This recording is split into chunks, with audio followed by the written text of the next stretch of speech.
سب سے اعلیٰ جنت الفردوس میں محل بنائے گا۔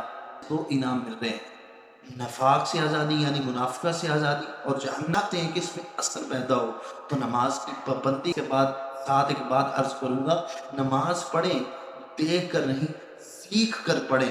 اگر ہم نے نماز کو درست کر لیا تو یہ نماز ہمیں درست کر دے گی۔ الحمدللہ رب العالمین والعاقبۃ للمتقین والصلاۃ والسلام علی سید المرسلین اما بعد اعوذ باللہ من الشیطان الرجیم بسم اللہ الرحمن الرحیم الصلاۃ والسلام علیک یا رسول اللہ وعلی آلک واصحابک یا حبیب اللہ، الصلاۃ والسلام علیک یا نبی اللہ وعلی آلک واصحابک یا خاتم النبیین۔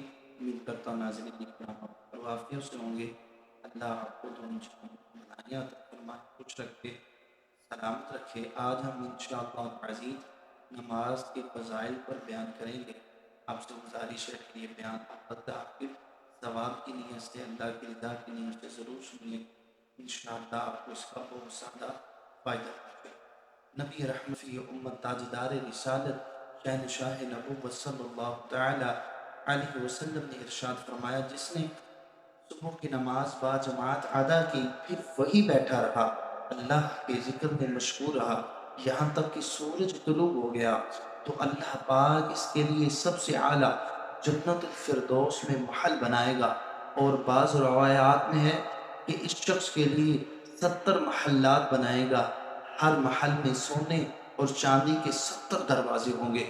اسی طرح نبی پاک صاحب العلاق صلی اللہ تعالی علیہ وسلم نے فرمایا، جس نے پانچوں نمازوں پر ان کے وضو، اوقات، رکوع اور سجود کے ساتھ ہمیشگی اختیار کی اور اس بات کا اعتراف کیا کہ یہ اللہ کا حق ہے، تو اللہ تعالیٰ اس کے جسم کو جہنم پر حرام فرما دے گا۔ نبی پاک صلی اللہ تعالی وسلم کی یہ فرامین سن کے ہمارا دل تو انشاءاللہ چاہے گا ہم ضرور نماز پڑھیں۔ دیکھیں 40 دن فجر کی نماز با جماعت ادا کرنے سے دو انعام مل رہے ہیں، نفاق سے آزادی یعنی منافقہ سے آزادی، اور جہنم سے آزادی۔ اور دیکھیں اسی طرح ہم نے سنا کہ جو فجر کی نماز با جماعت ادا کرے ادھر بیٹھا رہے اور اللہ کے ذکر میں مشغول رہے تو اللہ تعالیٰ اس کے لیے سب سے اعلیٰ جنت الفردوس میں محل بنائے گا۔ دیکھیں یہ کتنا بڑا انعام ہے۔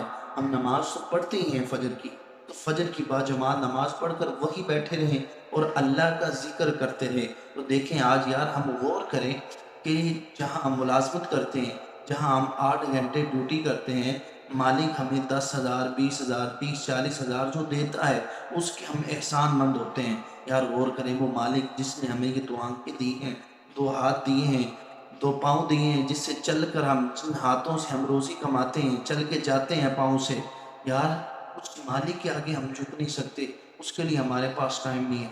دیکھیں یہ ایک سجدہ جسے تو گراں سمجھتا ہے 1000 سجدوں سے دیتا ہے نجات، اس مالک کے آگے تو ہم جھکیں جو 40,000 50,000 ہمیں دے، ہاتھ باندھ کر کھڑے ہو جائیں، اور جن ہاتھوں کی وجہ سے ہم نے وہ پیسے کمائے یار اس مالک کے آگے ہاتھ باندھ کر کھڑے نہ ہوں تو یہ اچھی بات نہیں۔